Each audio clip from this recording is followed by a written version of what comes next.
त्वा गणपतिं हवामहे कविं कवीनामुपमश्रवस्तमं ज्येष्ठराजं ब्रह्मणां ब्रह्मणस्पत आनः शृण्वन्नोतिभिः सीदसादनम् ॐ श्रीमहागणाधिपतये नमः। ॐ वृषभं चर्षणीनां विश्वरूपमदाभ्यं बृहस्पतिं वरेण्यम् ॐ तद्विष्णोः परमं पदं सदा पश्यन्ति सूरयः दिवि वचक्षुराततम् ॐ श्रीं ह्रीं ज्योतिर्ब्राह्माय नमः। Can everyone say Hare Ram Krishna 3 times? Om Hare Rama Krishna, Hare Rama Krishna, Hare Rama Krishna.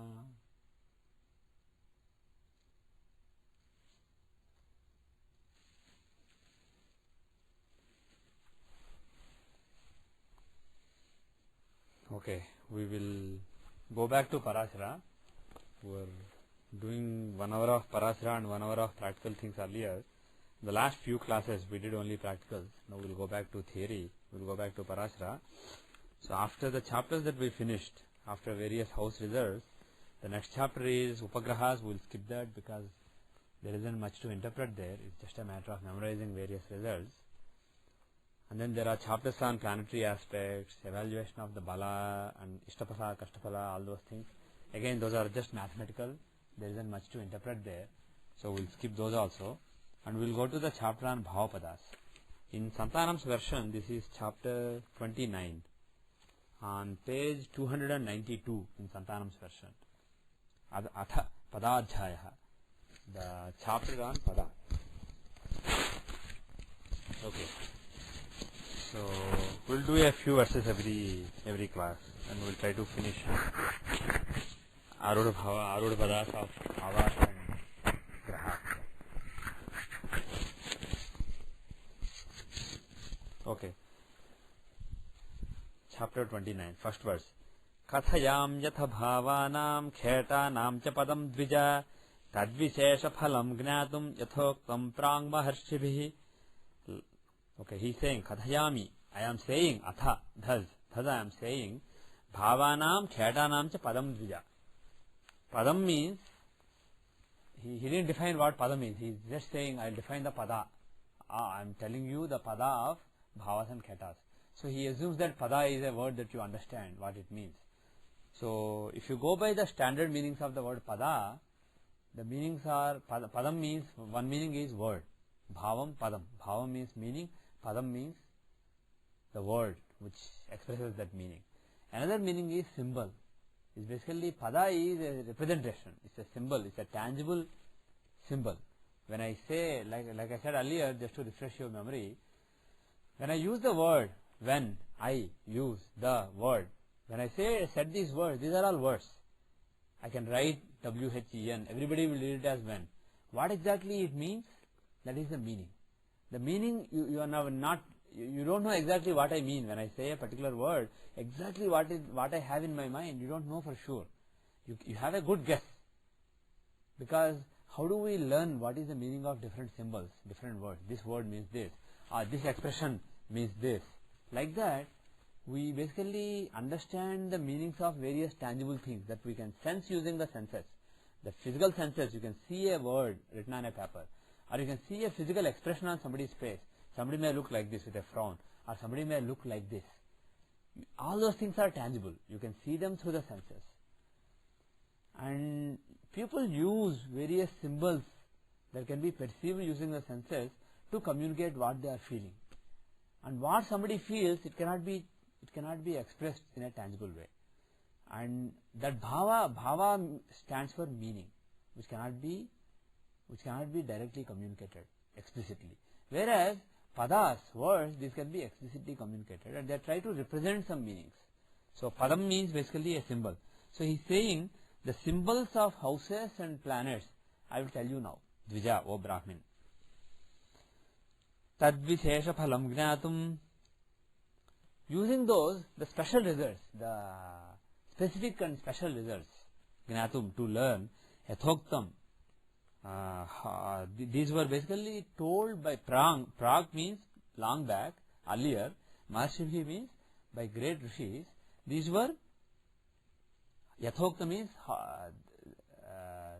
the way they were told by the rishis. So he is saying the way the symbols of planets and signs were described by the rishis earlier to get special results, to get specific results from houses and planets. I am telling you that now. So he is saying that there are some specific results that you can obtain from the houses and planets using these, using the padas. There is a word padam in Telugu, right? Padam, yeah. So derived from pada, what is the root for that? Padam is a different word. Padam is basically Padam also has, one of the meanings of Padam is a footprint. Again, that derives from the same meaning, symbol. The root meaning of Pada is symbol. Something that represents something else, something that stands for something else. So the thing is, the footprint, when somebody walks, the footprint is left. So it symbolizes that somebody walked there. It symbolizes the path. If you want to know how to go from X to Y, the footprints basically will lead you. So footprints are an external, tangible symbol showing you the path. That is just one of the meanings, the Pada. From that, the word Pada basically standing for foot basically came. But Pada means footprint. But more fundamental meaning of Pada is symbol. Like I said earlier, you know the word Pratipadartham, right? Every word, the breakdown of a verse into different words and giving the meaning based on every word. As given in that word, Prati, Pada, Artha. Pada means word. So Padas are basically words. Artha or Bhava means meaning. So here, this word has a link to the word Bhava. Bhava and Pada, meaning and word. So whatever word is to a meaning, this Pada is to a Bhava, to a house. Lagnat, okay, so he is saying, I will tell you, Graha and Bhava Padas. He is not just saying Bhavas or Padas, he is saying Padas of both houses and planets. And according to him, both are equally important. He is not saying this is more important. And both of them he is calling Pada, because it is a symbol. These are symbols of houses, symbols of planets. Lagnat yavati therashau tishthe lagneshwarah kramat tatastavati therashau lagnasya padamuchyate. Lagnat yavati therashau. From Lagna, in whichever Rashi, tishthet lagneshwarah kramat. Kramat means in the order, zodiacally. Lagneshwarah means the lord of the Lagna. Tishthet means sits. So from Lagna, in whichever sign, counting from Lagna, whichever sign counted from Lagna, the Lagna lord is, tataha, from him, tavatithe, in the same count, rasho, sign, in the same count of signs, lagnasya padamuchyate. There you see the pada of Lagna. So basically count from Lagna to the Lagna lord, see how many signs. And from the Lagna lord, count the same number of signs. And the sign that you get, that contains, that sign is called the padam of the Lagna. It is basically the representation, the symbol of the Lagna. Sarvesham no, it must be api. Sarvesham api bhavanam gneyam evam padam dvija tanubhava padam tatra buddha mukhya padam viduhu. Sarvesham api bhavanam. Like this for all bhavas, all houses. Gneyam evam. Like this only is to be learnt padam, the symbol. O Dvija, O Brahmin. So he is saying, like this for all houses you can find. So he is calling all of them as Padas. They may have specific names, but whenever he uses the word Pada later in the chapter, don't think that it is only Arudha Lagna. It could be the house, Arudha of any house or any planet, because he used the word Pada for all of them. So he said, like this you find for various houses, meaning from the house to the house lord, count the signs. Same number of signs, count from the house lord. Whatever you get is the pada of that house. It is the representation or symbol of that house. Tanubhava padam tatra. There, tanubhava tatra means there. Tanubhava padam, the pada of the first house, the house of body. Buddha mukhya padam viduhu. Buddha, learned people, mukhya padam, important padam viduhu. They learn that, they teach that. That is the most important pada. But all other padas have a use, but that is particularly important because it is body, it is your entire being, it is your personality. Lagna is your personality, and Lagna's pada is a representation, a symbol of your personality. It is that which represents in a tangible way your personality to the world. So this is how he has defined. And the way, like just to refresh, we have learnt this long back. The way we will use this is, houses show various inanimate, signs are inanimate things, right? And planets are animate beings. They are the intelligence driving it. So there are various situations, like there is body, there is learning. When you say learning, what is it? It's just an aspect of your personality. It is an inanimate aspect. But if you say how you learn things, what you learn, with what attitude you are learning, then you are talking about the animation. Graha means, the literal meaning of bhava is bhava. It comes from the word root, the dhatu, Sanskrit dhatu, bhu.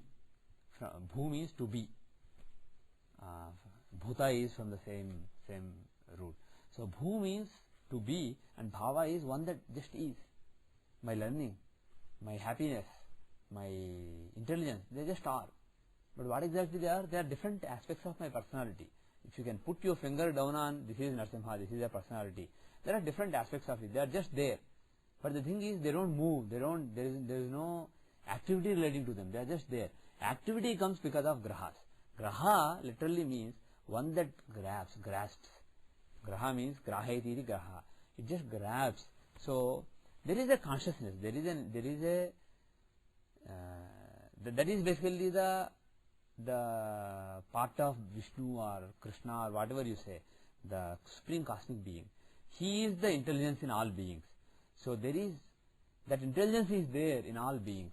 So when that intelligence basically interacts with various aspects of one's being, then there is activity. When you say learning, education is just there. But when you say the process of learning, how you apply your intelligence to learning, then you are talking about the animation in it, the intelligence applied to it. There is a feeling in learning, there is an emotion in learning, there is a motivation in learning, there is an attitude in learning. All those things, the attitude, the motivation, the feeling, the emotion, all those things are coming from the intelligence that is driving things. If the intelligence is not driving things, there is nothing basically. So the thing is, you may ask, what is the meaning of fourth house? It doesn't mean anything. Well, it means something, but it is giving some results only because of grahas. If there are only rashis, no grahas, either lord of the house or occupying, planets occupying, there are no results. Fourth house by itself shows learning, but it means nothing. Only when it comes to the planets that are driving it, they grab your consciousness, they direct it in that area of life, and then your consciousness is basically applying intelligence towards that area of life, relationship, wife, learning, etc., knowledge, etc. So the thing is, houses show just circumstances, situations, inanimate objects, inanimate things, whereas grahas, they show how you apply your intelligence in that area of life, what is your attitude, how you act, how you think, how you show attitude, how you behave, how you think in that area of life. So grahas are very important. So graha arudhas cannot be ignored. Just as bhava arudhas are important, graha arudhas are also equally important. So grahas are the attitude and bhavas are the inanimate things. Grahas are the animation. They are the intelligence, application of intelligence. And now pada, exactly what it means can be speculated. It has been, different scholars have interpreted arudha padas differently. Different scholars teach that arudha means this or that. There are different teachings in vogue. And some scholars have actually changed they taught one thing at a time, and then the understanding evolved. But the understanding that I want to share is, the bhava padas are basically the way these inanimate circumstances or situations or things, that the inanimate things, the way they express themselves, the way they express in such a way that the world can see, other people can see. A part of your personality becomes visible to the other people through this pada, because it's a symbol. Pada is something that can be seen, a symbol. For example, fourth house shows vehicle, we say, right?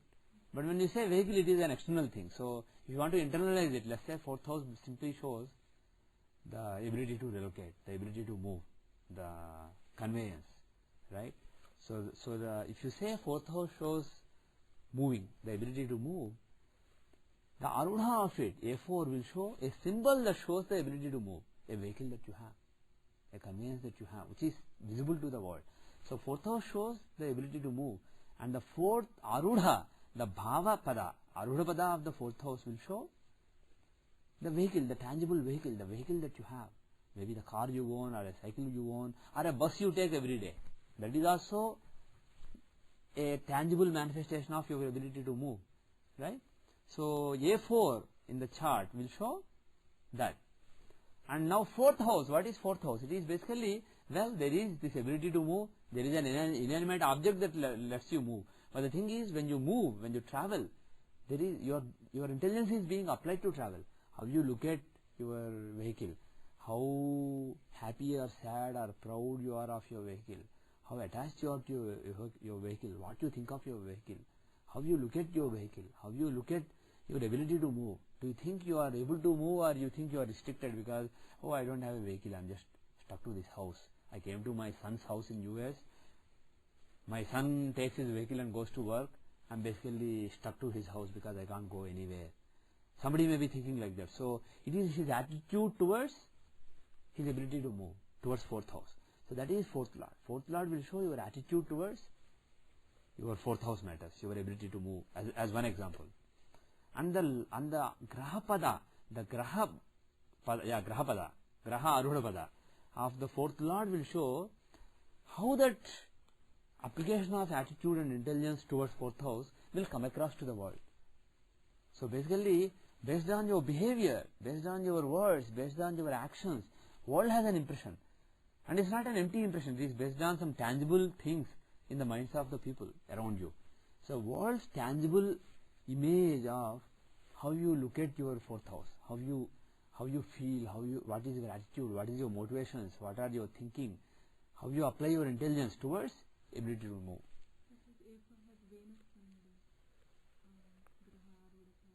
Yeah? Yes. Yes, world will think he has a good vehicle, but he doesn't look at it, he doesn't think that he has a good vehicle. World will think that he doesn't have a good vehicle. Right?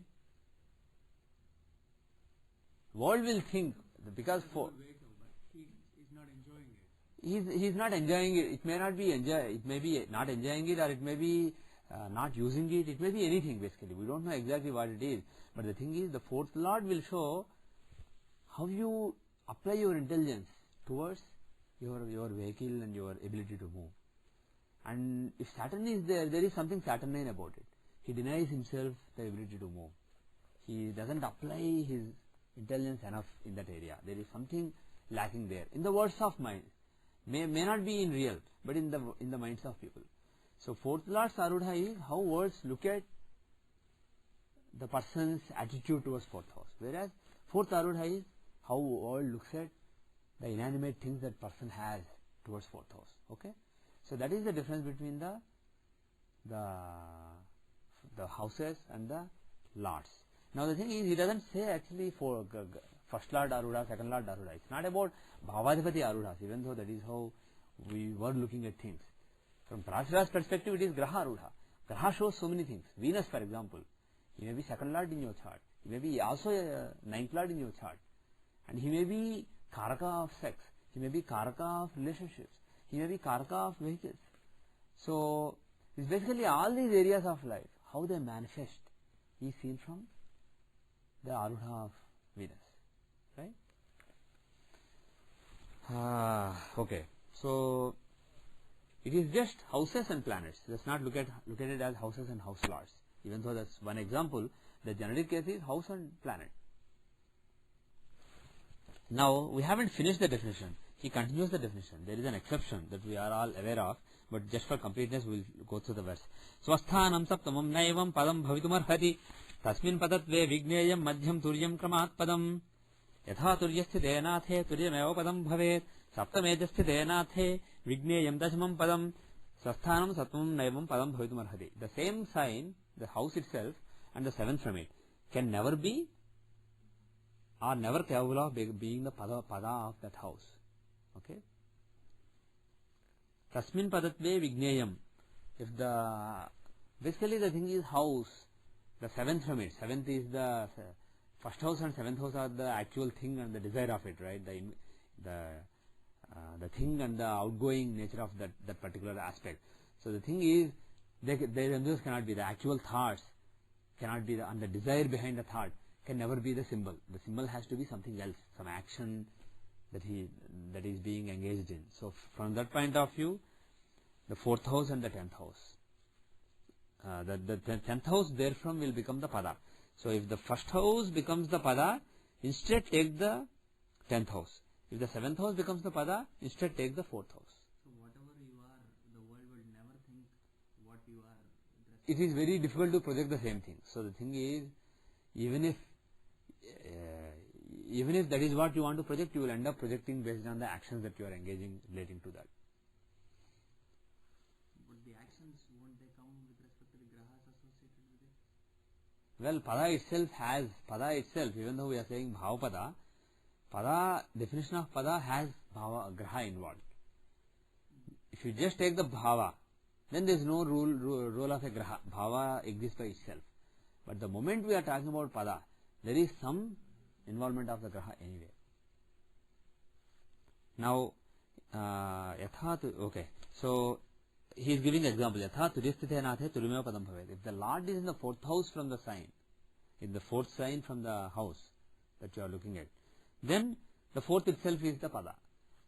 Saptameja sthite nathe. If the Lord is in the seventh house, vigneyam dasmam padam, then the 10th should be known as the pada. So he has given these exceptions that we are all aware of. Now, yasmat, next verse is yasmat yavatithe rasho khetat tadbhavanam dvija tatas tavatitham rasim kheta rodham prajakshate dvinathadvibhayorevam vigneyam sabalavadhi viganaya padam vipra tatas tasya phalam vadet. So he is saying yasmat yavatithe rasho.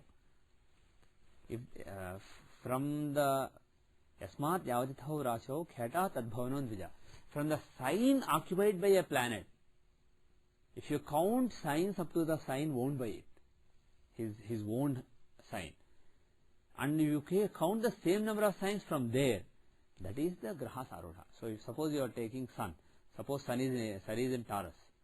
From sun, if you count up to Leo, the sign owned by him, it is 4 houses.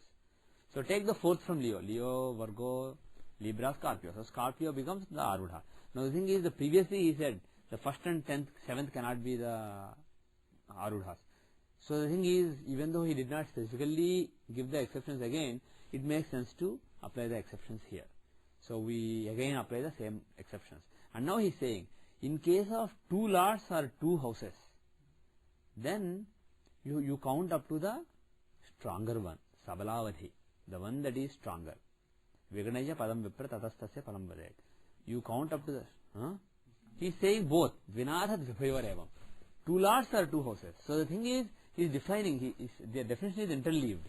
He defined a little bit about the bhavarudha, he moved out on khetarudha, now he is defining both of them. So that is more the reason to say that the exception given in the previous lines applies to khetarudha also, the graharudha also. And now after saying the basic definition of bhavarudha and giving the exception about 1st and 7th, now he is saying the graharudha, and then he is going on to define something common to both. He is saying dvinatha, if there are 2 lords, obviously that is regarding bhavarudha. And then are dvibhayoho, are 2 houses owned. Obviously he is talking about graharudha here. So in the case of bhavarudha, if there are 2 lords of the sign like Scorpio or Aquarius, or in the case of a graharudha, if there are 2 houses owned like all planets except sun and moon, then vigneyam, you should learn sabalavadhi based on you count up to the one that is stronger. Viganaya padam vipra, like that you count and you find the pada, O Brahmin. Tatastasya phalam vadet. You should give the result of that bhava or planet from that. So the thing is, earlier when we look at the 7th Lord Graharudha, 9th Lord Graharudha, etc., we were doing this L1, L7 kind of thing. Suppose, let's say Mercury is in Capricorn, and let's say Lagna is in Virgo. So to find the first Lord Arudha, we were saying Mercury is in Capricorn, Lagna is in Virgo, so Capricorn to Virgo is 9th house, count 9th house, Taurus is the Graharudha of the first Lord. Whereas if you want Graharudha of the 10th Lord, we said take Gemini now. So from Capricorn to Gemini it is 6th house, take 6th house from Gemini, you get Scorpio. So Scorpio contains the other one. That is how we were doing until now. Right? That is the definition we gave. But the thing is, Parashara is not saying that. He is not saying there are two Graharudhas being based on the two signs owned. Both of them, you should, depending on which house you are taking, you take that. He is not saying that. He is not even talking about house lord Arudha. He is talking about Graha Arudha. So irrespective of which house a planet owns, planet has one Arudha. That is how the planet will manifest. And depending on its interaction with different houses, and if you look at the influences on various houses, it may give different results with respect to the two houses. But the Arudha of the planet is one. L1 or L10. Yeah, it can be either L1 or L10. Both of them, it cannot be both of them. So that is how Parashara is defining. So let us stick to Parashara. So if you stick to Parashara, there is one Arudha per planet. And to get that in Jehora, if you go to on any chart, if you click the mouse and if you select choose a view, which bodies to show, there you have standard view with Graha Arudhas. Standard view is the regular view. If you select standard view with Graha Arudhas, you will get the standard, all planets will be shown. In addition, you will get L1, L2, L3, L4 and so on. Okay. This is where you are taking two different Arudhas per planet, if it owns two houses. The other one is, if you just select Graha Arudha view, you will get just one Arudha. Here you will get the stronger sign being used for the planet. This is what Parashara taught. And secondly, there is a dual Graha Arudha view here. There, you will basically again get both the houses, but instead of giving the house names, you will give the sign names. For example, SA10 means Saturn's Graha Arudha based on Capricorn. SA11 means Saturn's Graha Arudha based on Aquarius. So there are different ways to access the information, but let us stick to, for now let us stick to regular Graha Arudha view. Okay? That is what we will be using. This is based on Parashara speaking. You take the stronger sign owned by a planet and find the Pada, Arudha Pada of the planet based on that sign. And then you see how that planet, all the indications of that planet, ownership, Karakatva, Naisargika Karakatva, Charakarakatva, ownership, all the things, how they manifest, how they come out in a tangible way. You see it from that particular Pada. Oops, I lost the page. 297, okay. Okay, so actually 297 is done. Now 298, page 298, verse 8. Athaham padamashritya phalam kinchit bruved vija. Now, atha, thus, aham, I, padam ashritya, taking with reference to the pada, phalam kinchit bruved vija. A little bit of results I will explain, O learned Brahmin. Padad ekadashe sthane, Padad ekadashe sthane graher yukte dhavekshite. Padad ekadashe sthane. From the pada, if the 11th house, grahaihi yukte athva ekshite. If the 11th house from the pada is either conjoined by planets or aspected by planets, then dhanavan jayate balaha. The person is born rich. Athva sukha samanvitaha. Tatha sukha samanvitaha. And he is very comfortable. He has a lot of comforts. Shubha yoga sumargena. Dhanaptihi papadon tatha. Papadon yatha. Shubha yoga sumargena. If the planets involved are benefic planets, then it is through good means. And when I say benefic planet, Shubha means functional benefit. Whereas Soumya and Krura, those words mean natural benefic and natural malefic. Whereas Shubha and Papa, those words mean natural functional benefics and functional malefic. So if the planet is a functional benefit, like the 5th Lord, 9th Lord, etc., it is through good path, good path, dharmic path. Dhanaptihi papatoha anyatha. Whereas if the planet is a functional malefic, like the 6th Lord, 11th Lord, 6th Lord is fighting with others, 11th Lord is gains, etc. So if these are evil planets, it makes more sense to apply this to functional malefics rather than natural malefics, right? If a planet owns the 6th house, he will probably make him get it by fighting with others, etc., by doing some papa, because 6th house is the house of papa. Whereas if the planet is, let's say, 9th lord, it will be through dharma. So that is the thing. So based on whether the planet in question is a functional benefic or functional malefic, it will happen through either good or bad means. He is not specifically saying I am telling only from Aruha Lagna. So obviously this is for any pada. But the thing is, will every pada tell you about dhana and labha? Obviously not. So this is just a reference. So what it means is that particular whatever is projected based on that house, from that house it is extremely enriched. If the 11th house is the fulfillment, right? So if the 11th house contains planets or is aspected by planets, that particular pada is very strong. There are strong results, tangible results relating to that pada. You had a question? In the prior example, sir, Yeah. suppose the Virgo is the Lagna, and the 10th house becomes Yeah. the 10th house becomes the house of Buddha. Yeah. Suppose Buddha is in the 10th house, Yeah. and the 10th house is strong. Yeah. Now what will be the Graha Arudha? You have to see whether 10th house is strong, Gemini is strong or Virgo is strong. 10th house is strong. Suppose Okay. 10th Then Graharudha will be 10th there from. So Pisces. So the exception is still... Yeah, exception is still valid. Yeah. Exception is you find the stronger sign, then from the sign you calculate and then you apply exception. So that is the order. Okay. The next line is, the next verse, verse 10. Mishrair mishram phalam gneyam swachya mitradige hagaihi bahudha jayate labho bahudha sukhagamah. Mishrair mishram phalam gneyam. On the other hand, if the planet is neutral, if it is not a functional benefic or functional neutral, but a neutral planet, mixed planet. Mishra is actually not neutral, it means mixed. For example, let's say it owns one, suppose Virgo Lagna, Saturn owns 5th house and 6th house. So one evil house, one good house. One house of Purapunya, one house of fights and quarrels. So in that case, it is Mishrair Mishram Phalam. He will get profits through both good paths as well as bad paths. It is mixed. Svocha Mitradi Gehagaihi.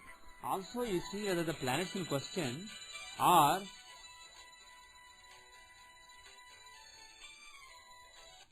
also you see if the planet in question is in own house or exalted house or friendly house, etc.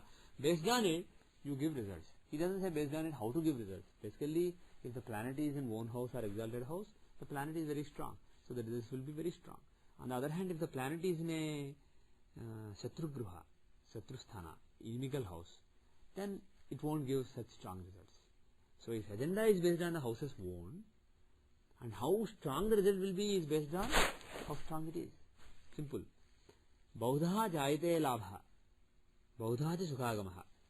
The profits, the labha means not really profit, fulfillment of the desire with respect to that aspect of life will happen in various ways like this. Similarly, Baudha sukhagamaha. And also comforts. Comforts will come in many ways. Pada labha gruham jasya pasyanti sakala grahaha raja va rajatulyo va sajato nata samsayah. Pada labha gruham jasya pasyanti sakala grahaha.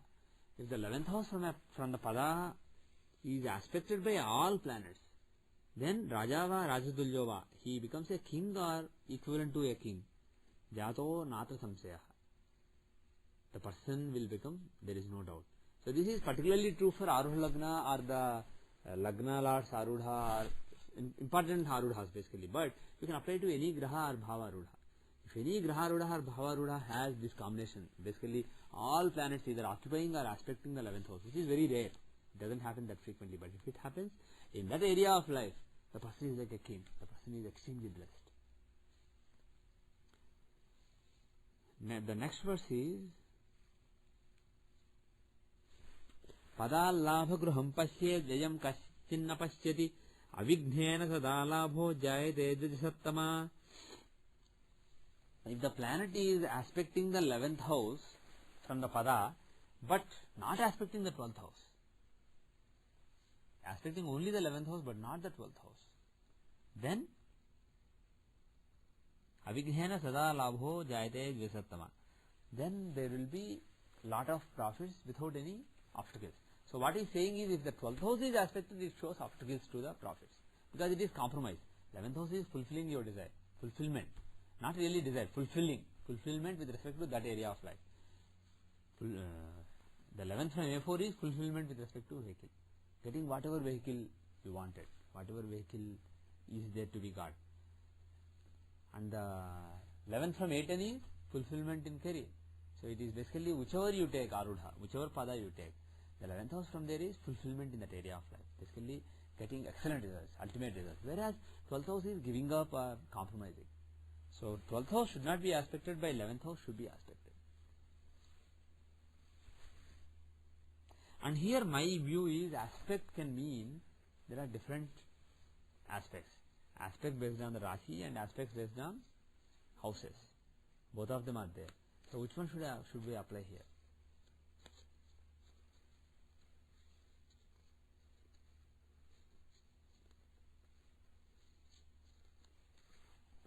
Let us conclude after seeing some examples later. Okay. The next verse. Grahadrugyoga bahulye padadekadase dvija sargale chapi tatrapi bahvargala samagame. Grahadrugyoga bahulye. Grahadrugyoga bahulye. Grahadrugyoga means, graha means planet, drug means aspect, yoga means conjunction, bahulya means multitude. So in other words, grahadrugyoga bahulya means if several planets are either conjoined or aspecting. What? Pada dekadase dvija. The 11th house from the pada, the 11th house from the arudha pada of either a house or a planet. Then, so he is saying, if the 11th house from a pada, from either a house or a planet, if that is aspected or conjoined by several planets, because earlier we said all planets, then it's a Rajyoga. Now he is saying several planets, not all but several planets. Sargale chapi tatrapi bahvargala samagame. Sargale chapi means with an argala on it. So aspected are conjoined by many planets and also having an argala. Or he is saying tatra api bahvargala samagame. Or instead of aspects and conjunctions, simply there are many argalas on it. There are many planets having argala. Then also he is saying the same results apply. So in other words, if you take the 11th house from the pada, from the arudha pada of either a planet or a house, if you take the pada and the 11th house from there, either there should be lot of planets in it, or lot of planets having aspect on it, or lot of planets having argala on it. In that case, there will be fulfillment in that area of life. The person will be extremely blessed in that particular area of life. He will get whatever he wants to get in that area of life. And he is saying again, Shubhagrahargale Vipra Tatra Pyuchagrahargale. Shubhena Swamina Shubhagrahargale Vipra Tatra Pyuchagrahargale Shubhena Swamina Drushte Lagna Bhagyaadigenava Jatasya Bhagya Pravalyam Nirdise Tuttarottaram Ukta Yogeshu Chetkheto Dvadasam Naiva Pashyati. So he is saying, Shubhagrahargale Vipra Tatra Pyuchagrahargale. So he is saying, particularly if the argala is from a Shubhagraha, then it is good. And what does Shubhagraha mean? Not Jupiter, Venus. Saumya grahas are natural benefics. Krura grahas are natural malefics, like Saturn, Mars, etc. And Saumya grahas are Jupiter, Mercury, Venus, etc. That is Parasa's terminology. On the other hand, Shubhagrahas are planets who own good houses, like 5th Lord, 9th Lord, etc. Functional benefics. And Parashara uses the word Papagrahas to mean planets who own bad houses from the Lagna, like 6th Lord, 11th Lord, etc. So, if the argala is from a Shubhagraha, it is even better. Shubhen, and also he says, Tathapi Uchagrahargale. If an exalted planet has an argala, it is particularly powerful. Basically, argala, like we said earlier, is an intervention. Argala stands for intervention from a planet. Any planet having a drushti, a graha drushti, a rashi drushti means, Rashi Drishti means the planet is capable of influencing the house. It is in a situation to influence the house. Just like my neighbor has an influence on me. The person sitting in the next office to me or next cube to me in an office, he has an influence on me. He can come and just chat with me because he has access to me. Similarly, Rashi Drishti is based on the arrangement of the signs. It is based on which sign has a natural influence on another sign. So it is basically simply access. Rashi Drishti shows access and ability to influence. On the other hand, Graha Drishti is the desire. Like I said earlier, all planets will aspect the seventh from them. Seventh house is the house of desire. So seventh house from any house is the desire of that house. Seventh house from any planet is desire of that planet. So every planet has an aspect on the seventh house. What that means is every planet has a desire on the seventh house from them. In addition, Mars has desire on the fourth house, real estate. Mars has desire on eighth house, death. Saturn has, let's say, Jupiter has desire on the fifth house, Purva Punya, our children, on ninth house, Dharma. He has special desire on that house. So bottom line is, any planet, if it is having Graha Drishti on a house, on a place, that means it has a desire to influence that. So Graha Drishti is desire to influence.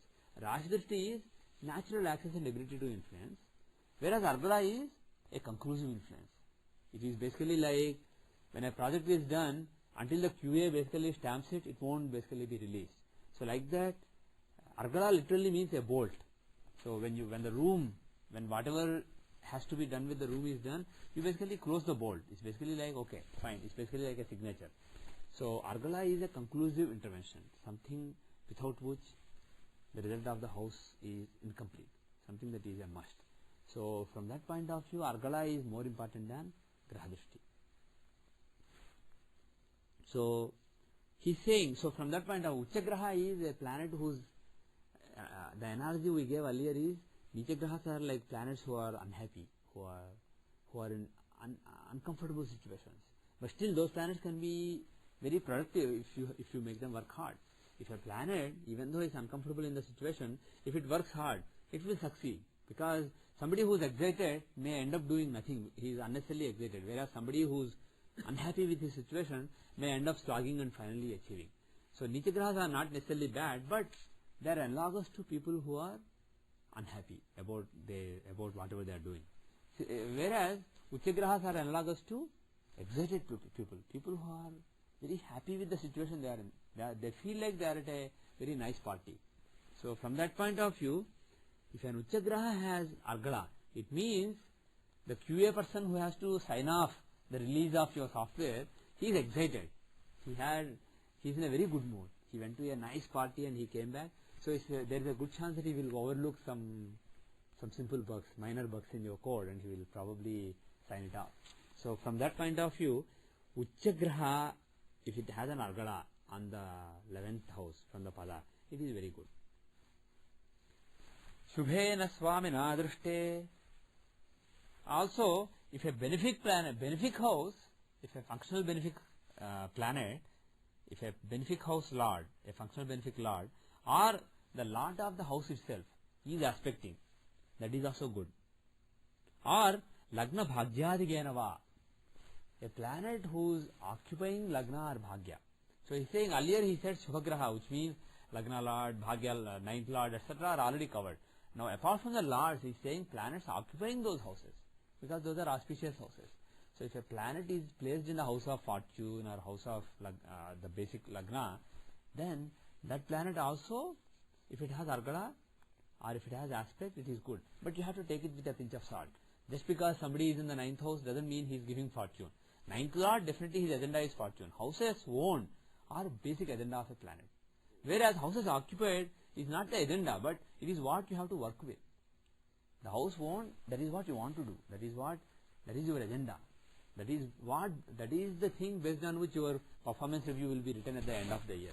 Whereas that is basically the beginning of the year goals stated. Basically, this is what you wanted to do. So similarly, for the fourth Lord, giving happiness. For the seventh Lord, giving marriage. For the ninth Lord, giving fortune. Those are their agendas. Those are their stated targets. But the thing is, the house occupied is what you have access to. So you may have in your goals at the beginning of the year, you may have written, I want to develop leadership skills.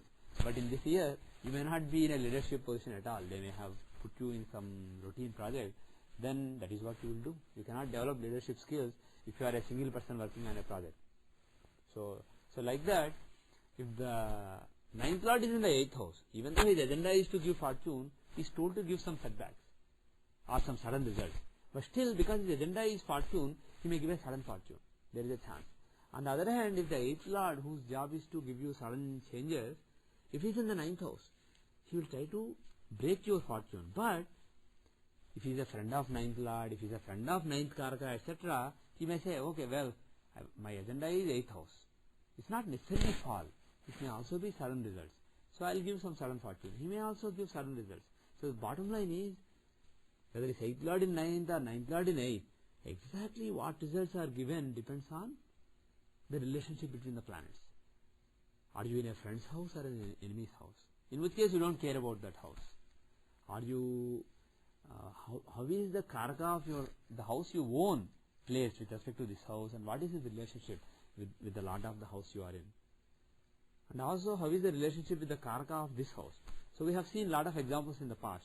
So like that you analyze, you take the karakatwas involved, the karakas involved, and the lords involved of both the houses, and based on it you judge whether a planet is beneficial for the house or not. So the bottom line is, whether you talk about the 9th lord or the ninth occupant, like Parasa is saying here, bottom line is they have to be willing to give some good results with respect to 9th house. Then their argala is auspicious. If the planet is in the 9th house but destroying the 9th house, let's say he is the 8th lord of fall, and let's say 8th lord is a very good friend of him, but 9th lord is an enemy. So he is in an enemy's house, he doesn't want to cooperate with the enemy, and his friend is saying, hey, no, forget fortune, just give a fall. His friend is saying, and his agenda is also that. He may give a fall in that case. So depending on the situation, the planet in 9th house may not be conducive to 9th house. So you should read this as, when he says planet in the lagna or in the 9th house, you should read it as planet that is conducive to 9th house. By virtue of occupying the 9th house or owning the 9th house, the planet has to be reasonably strong and conducive to increasing the 9th house results. Then argala of such a planet, because he wants to give fortune. If he is having argala in the 11th house of fulfillment from the pada of the house, he will give good results. He will basically give fulfillment in that area of life. Ukta yogeshu chet kheto dvadashyam naiva pashyati. In all these combinations mentioned, Ukta yogeshu means, in the mentioned combinations, kheto, the planet, dvadashyam naiva pashyati, the 12th house does not aspect, which means it should not be aspecting the 12th house. If the planet is aspecting the 11th house as well as 12th house, because 11th house is fulfillment and 12th house is compromise and loss and giving up. So if he is also aspecting the 12th house, the result will be mixed. It will not be a fulfillment. So he is saying the planet should not be aspecting the 12th house. It should be aspecting only the 11th house. Right? So now, is he talking about the Rashi Drishti here or Graha Drishti?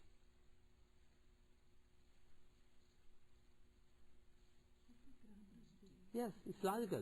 If you are talking about Graha Drishti, no planet aspects consecutive signs. Planets in movable signs aspect only fixed signs. Planets in fixed signs aspect only movable signs. And planets in dual signs aspect only dual signs. In none of the cases a planet aspects both 11th and 12th houses. It is ruled out. So obviously, this is why I said, I postponed the decision earlier. I said it could be Graha Drishti or Rashi Drishti. We will see it later. This particular directive that it should be aspecting the 11th house but not the 12th house very clearly means he is talking about Graha Drishti. If we use Graha Drishti, is it possible for a planet to aspect both the 11th and 12th houses from any pada? Yeah. Yeah, Mars can aspect. Even, see, the thing is, if you take, if you take 3/4 aspect, other planets may also be aspecting the 8th house and 7th house, right? If a planet is in the 7th house from the house that you are looking at, the pada, 11th house from pada, if he is in the 7th house, he will be aspecting the 7th and 8th. So there will be 3/4 aspect on the 12th house. So that will be ruining things. So from that point of view, the only way this line would make sense, it would not be an oxymoron, is if you are using Graha Drishti.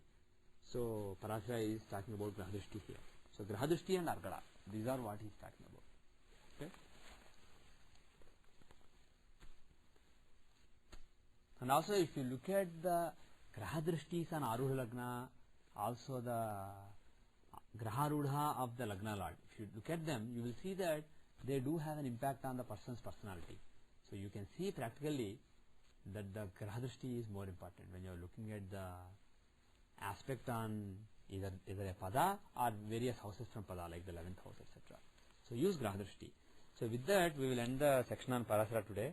Remember that we finished up to 15th verse. So we will pick up from 16 in the next class.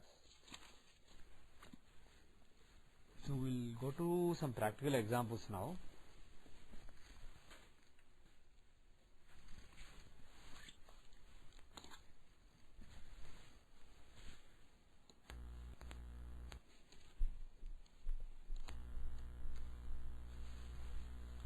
I will restart the recording. Okay, we will see an example now, not necessarily of what we learnt in this class, but a practical example. Okay. What is the data?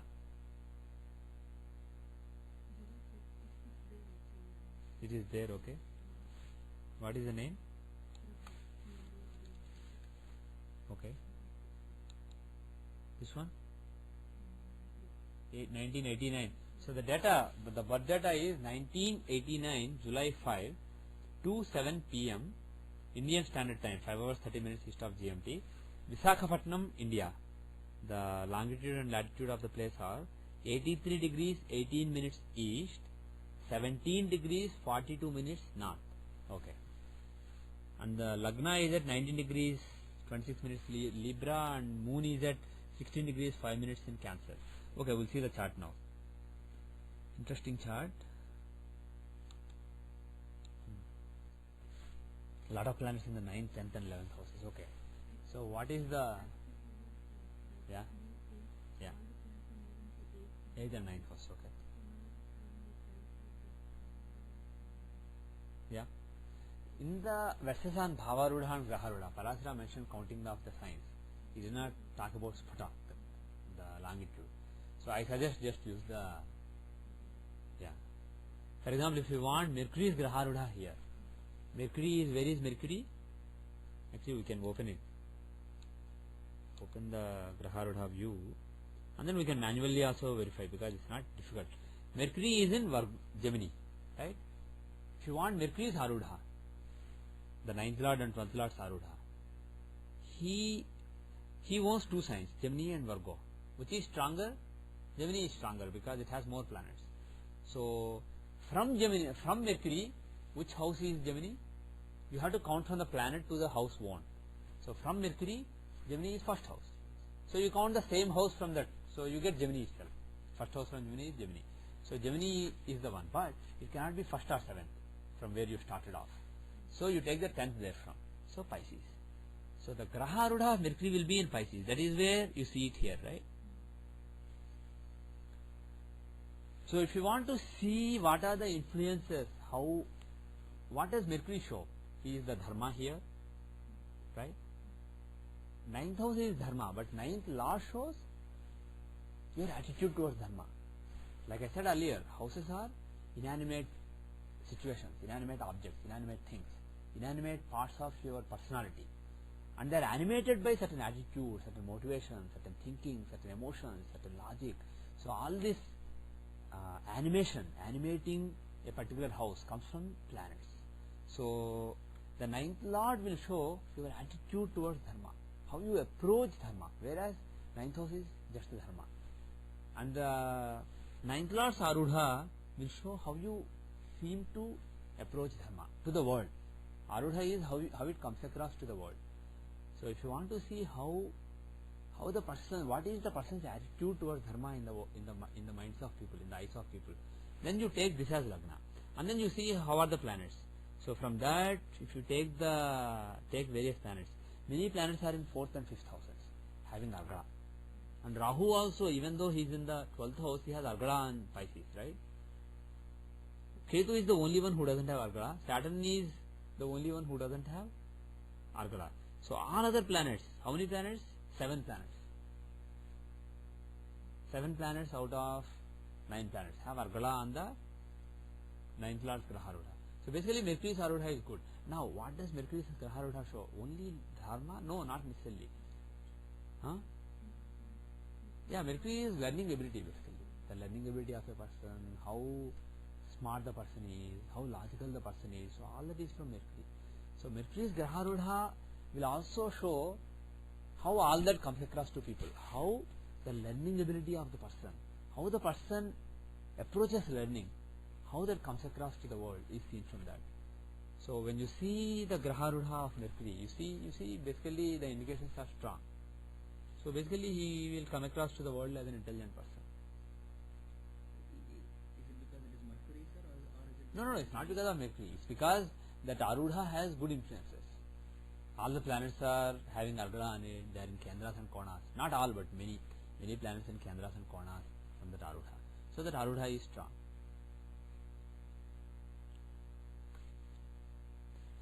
Whereas let us say you take the Arudha of Ketu.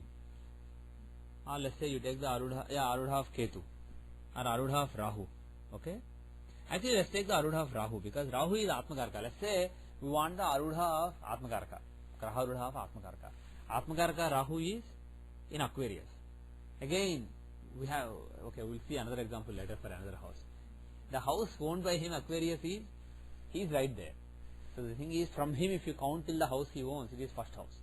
So from there, if you count the same house, you get first house, again Aquarius. So you end up in Aquarius, but the Arudha cannot be in the same sign or the 7th. So you take 10th house from Rahu, Aquarius, you get Scorpio. So that is why the Graharudha of Rahu is shown in Scorpio. So if you want to draw some conclusions about how is soul comes across to people, what is soul to people? People don't show a light inside you or anything. But from people's point of view, soul is something that is basically your mission in life. When you think of, for example, Prabhupada, people may think, oh, he is a very nice person, he is a very intelligent person, he is a very pious person, he is devoted to Krishna. So when it comes to his personality, people may have an image of somebody who is intelligent, somebody who is very learned, somebody who is very scholarly, somebody who is very devoted, very humble. All that is Lagna Lord's Graharudha. Lagna is your personality. Lagna Lord is how you use your intelligence to just be in the world. So that is Lagna Lord. So his Arudha is how you comes across, how you comes across to the people, how your attitude in general comes across to the people. That is Lagna Lord's Graharudha. But that is not the only way people look at him. They will look at him, oh, he is a special soul who came to establish Krishna consciousness in the world. So that is from Atmakarka. It is not about his general thinking ability, his motivation, his learning. We are not talking about all those aspects of the personality. We are talking about there is something for which a person comes to the world. Every soul has a particular small mission. For that, the soul comes to earth. So how that mission comes across to the world, how the soul and its agenda, its basic mission, which is driving the entire existence, comes across to the world, that you see from the Graharudha of the Atmakarka. So if you look at that here, that is in Scorpio. So if you want to see the influences from that, there are various planets. Saturn in the 2nd house, Rahu in the 4th house, Ketu in the 10th house, but there are several planets in the 8th and 9th houses. So from that point of view, the Lagna Lord Mars is in the 9th house, right? The Lagna Lord Mars is in the 9th house with the 9th Lord and 7th Lord Venus. Taking Scorpio as Lagna to see how the mission, how the soul's mission comes across to the world. You see, 7th Lord Venus, 9th Lord Moon with Lagna Lord Mars in the 9th house of Dharma. So the thing is, he will be, so Lagna Lord is Mars and he is in the house of Dharma. So he will come across as a warrior of Dharma, but who is also very compassionate and very diplomatic. Venus is diplomacy and sweet behavior. Moon is compassionate, very sensitive and compassionate, and also he is in Scorpio. He is in Cancer, a very sensitive sign, emotional sign. So he will come across as a very compassionate warrior relating to Dharma, relating to establishing Dharma. So he will, that kind of image will be there.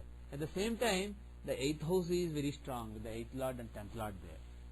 So the thing is, there are some negative influences also. So if you are judging the dashas, if you are seeing when, what kind of results will be given, you can see that Mars Dasha, Moon Dasha will give one kind of results, Jupiter and Mercury Dasha may give another kind of results. So like that you can see the Graharudhas and also Bhavarudhas. You can see either Graharudhas or Bhavarudhas. Let's say 10th house. Okay, again, let's say bad example. What I want to show is, I want to take a sign where the Lord is not in the sign. Okay, let us, for example, take the 12th Lord. The 12th Lord we have already seen. Let us see the Lagna Lord. Okay, Lagna Lord Graharudha.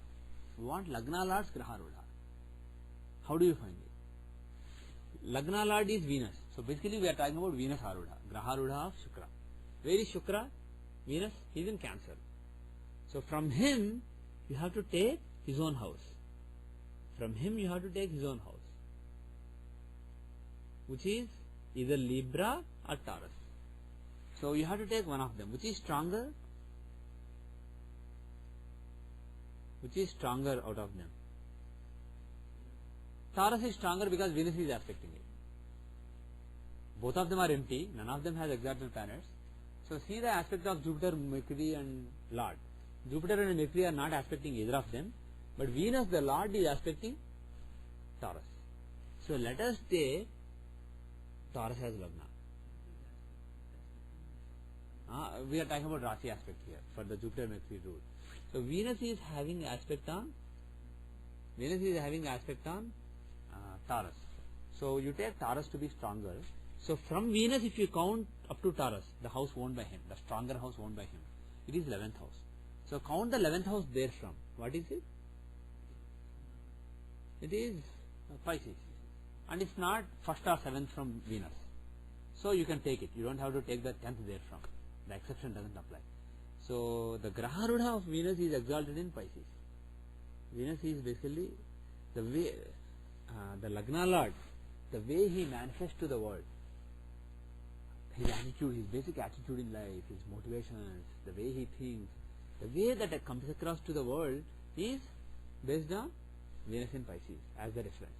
So if you take that as the reference, right, how are various planets placed? The 4th and 5th house are very strong. But Sun is bad, for example. Sun is the 6th Lord in the 4th house. So it shows some confusion. Some 6th house shows fighting, quarrels, etc. So it is showing some negative impressions in the minds of people regarding his attitude. Like that you can basically judge all the planets, how they are placed. Saturn is in the 10th house, which is not a good placement for Saturn. So depending on the dashas, different results may be given. So in the same dasha, world may see, in a particular dasha, world may see a person as somebody whose attitude is a little selfish. In another dasha, world may see somebody as somebody whose attitude is very dharmic. So all these things keep changing with the time. So the thing is, Arudha Lagna shows how the world sees the person conducting himself. What is he doing in world's mind? And that is Arudha Lagna. Now Lagna Lord's Graharudha is with what attitude he is doing it. So he is conducting in a particular way, he is acting in a particular way. Arudha Lagna is simply actions of the person, how he is coming across. But the Lagna Lord's Graharudha is what is the motivation, what is the attitude. There is an overlap. You can't really separate the two. That is why the actual result of the Lagna will be a combination of Lagna, Arudha Lagna, Lagna Lord, Lagna Lord's Graharudha. All of them are combined together to form the self. To form similarly 10th house, A10, 10th Lord's Graharudha, 10th Arudha, 10th Karaka, 10th Karaka's Arudha. All these will be mixed together to give the blend will be the final result of the 10th house. That is why Parashara says later, there are just too many factors. Combining all these is impossible for human beings of Kali Yuga. Let me give you just some formula, some counting in the case of Ashtavarka basically, he says. Sudarshan Chakra, he says, I'll give some simple thumb rules using which you can give results. The thing is, if you don't want to use thumb rules, if you want to do real astrology, Parashara is basically saying there are so many factors that need to be combined. It is very difficult even for Jupiter, he says, even for Brihaspati. So anyway, coming back here, you have to combine all these. But what I'm trying to do is delineate the difference between different factors. So Lagna, so let's say let's go back to the previous example. 4th house is, what is 4th house? your to use vehicle as an example. Fourth house is your ability to move. It is inanimate. When I say ability to move, it's not an animated thing. It has no intelligence with it. It's just a thing, a part of your personality. An inanimate part of your personality that springs into action only when intelligence is applied to it through a graha. Intelligence is applied to various things through grahas. So bhavas are just there. They are different aspects of your personality. They are just there. Bhava means one that is there. So fourth house is your ability to move. And the fourth arudha is the tangible article which is reflecting on your ability to move. A vehicle. A tangible article, vehicle. It is still inanimate. It has no intelligence of its own. Somebody has to drive it. So like that, the vehicle is shown by A4, the arudha of the fourth house. And the fourth law shows your attitude towards ability to move. How you view, how you work with it, how you apply your intelligence to it, and how you create an ability to move, how you restrain your ability to move, how you enjoy your ability to move, how you look at your ability to move. All these are applying of intelligence. Any application of intelligence happens through graha, because the mind or the consciousness has to be grabbed by a planet and applied to a particular area of life, a particular part of your being, your personality. So fourth lord is your attitude towards ability to move. And the graha arudha of the fourth lord is how the world perceives, how you come across to the world in terms of your application of intelligence to your attitude towards ability to move. So, pardon me? There is a particular image which is static, based on, if you see here, there are so many planets having argala. It is basically strong. The lord of that house is, let's say, in the fourth house. So based on it, you can generally say some indications. But there will be ups and downs. There will be some changes. One great leader may suddenly be seen as a conspirator, right? There may be a big fall. The world may see somebody as somebody who's very dharmic. Suddenly there may be a big scandal, and then people say, oh, he's just a crook, he's lying. So this kind of things can happen, right? These are based on the dashas. Okay? Yeah? If you want to focus on learning aspect of Mercury, right, because he is a student perhaps, then from the Graha Rudha, Ketu is in 6th house. Is it good or bad? You can say 9th Lord in the 6th house. But you can also say, forgetting 9th and 9th Lord, just Ketu himself being in the 6th house. First, Ketu is a natural malefic. So his being in the 6th house from a pada, is it good or bad? It is good. It is good. Very good. That is one thing. And the second is, now, as the Lord, now I don't recommend seeing the houses from the, no, you can actually see. Now, when Parashara said Shubhagrahas and Papagrahas, their influence on various houses, there, is he talking about Shubhagrahas and Papagrahas from the Pada in question, or from the house in question, or Lagna in question?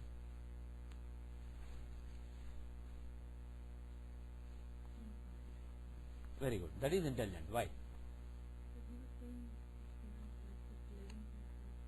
Yeah. He is talking about the Shubhatva and Papatva. Right? Each planet is conducive to certain areas. If it's 5th and 9th Lord, for example, he shows Purpunya in that area. From any reference, take any reference. 5th and 9th Lords are conducive to that reference. Right? 6th and 11th Lords are not conducive to that. 3rd and 6th Lords are not conducive to that reference. And so on. So he is saying, conducive planets, if they are aspecting the 11th house, that area is fulfilled. Non-conducive planets, if they are aspecting, it's not good. Like that he is saying. So the thing is, he is talking about being conducive. So from that point of view, should it be the ownership from the Pada? Because we are taking the Pada as a reference and seeing the 11th house. So then the functionality, whether the planet is functional benefic or malefic, should also be from that Pada. It cannot be from Lagna, right? Lagna is your very being. So if a planet is very conducive to your very being, it doesn't necessarily mean that it should also be conducive to your attitude towards learning, or your attitude towards career, or your attitude towards giving. Not necessarily, right? So my take is, Parashara is not specific, he is not explicit, but my take is basically what you said. Take the ownership from the pada. Now, so basically I don't say you should take the pada ownerships only from Lagna always. So you should take from the pada. So if you take the pada of Mercury in Pisces here, Ketu is the ninth lord and he is in the sixth house. Is that good or bad? If the ninth lord is in sixth house, is it a good combination or bad combination? What did Parashara said? Do you guys remember? Can you look up the ninth lord in sixth house result and tell me? You have BBHF, right? We did in the last several classes, lots of various houses being in various houses. At that time we didn't mug up any results, we just okay, tell me what exactly he says.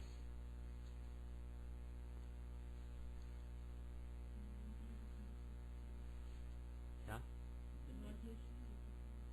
No, not the verse, just okay, actually read the verse then. Bhagye se ribhavasthe Sarvabhagya. He has limited fortune, not lot of fortune. And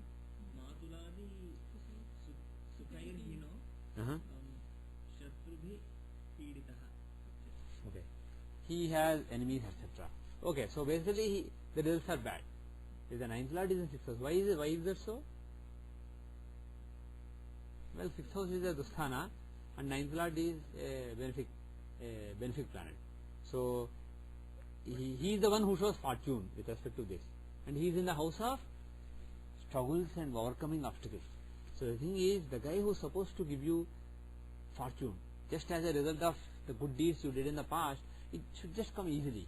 But that guy is basically told, that is his agenda, but he is told, well, we need him to work hard. You are in charge of making him work hard.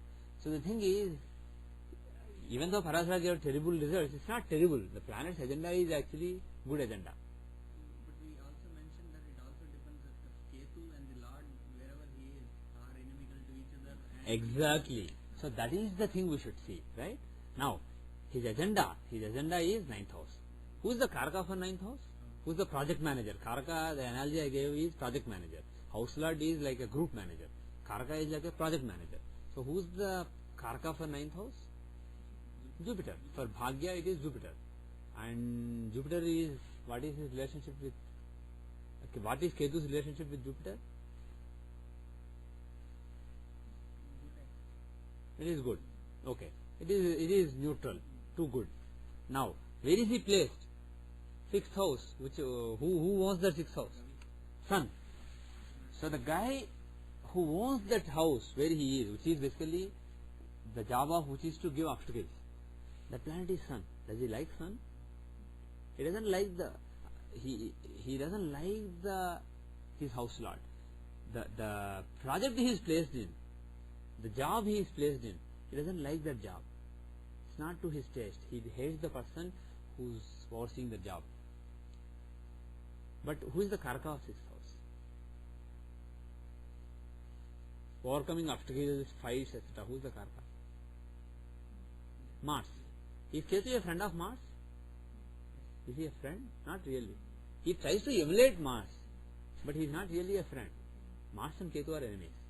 So he is more friendly with the Lord Karaka of the ninth house, and he is a terrible enemy of the sixth lord, and also he is not really friendly with the Karaka of the sixth house.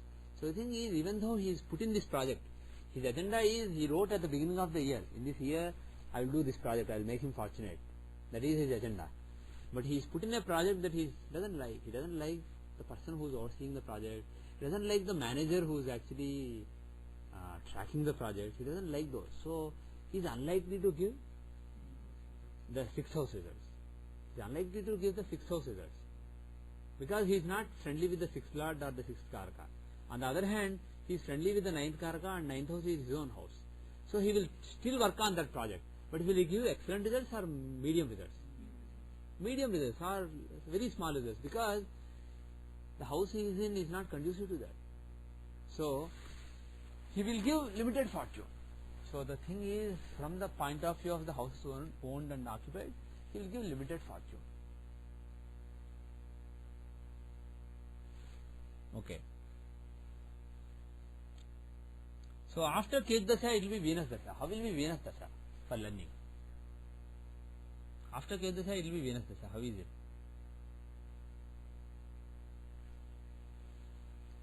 Well, he is the 8th Lord in the 5th house. Is it good or bad? It's okay. Yeah, it will be very good for occult studies, because when it comes to, basically, we are talking about learning here, attitude towards learning. So we can't say that he will learn occult studies. All we can say is his attitude towards, not even his attitude, he will seem to have a very strong attitude towards learning occult studies, because 8th Lord in the 5th house is good for learning occult subjects. And because this combination is occurring not from Lagna or from 4th house or anything, but it is occurring from the Graharudha of the 4th Lord, which shows the attitude towards learning as seen by the people. So world will think this guy is interested in learning occult studies. He may or may not be learning, but of course, if world thinks that he is applying his mind to learning occult studies, occult subject, probably he is doing something. Maybe he is posting some Jyothishya Yahoo groups, or something is happening. He is coming to an astrology class, or he is buying some astrology tapes from some website. He is doing something, basically. He is engaging in some actions which are making the world think that, or maybe he is discussing astrology somewhere. People are thinking, for whatever happens, we can't predict it accurately. But at the end, world will think, oh, this guy is interested in astrology now, or he is interested in palmistry, or he is interested in some occult subjects. So that is what we can say. Okay. Any other questions? Any other specific questions that you want to discuss?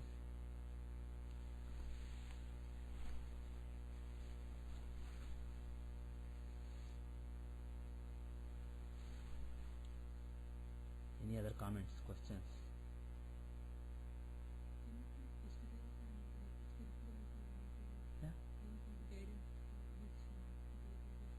Yeah, sure, absolutely. So she wants some guidance. Let's get rid of the Arudhas. One sec.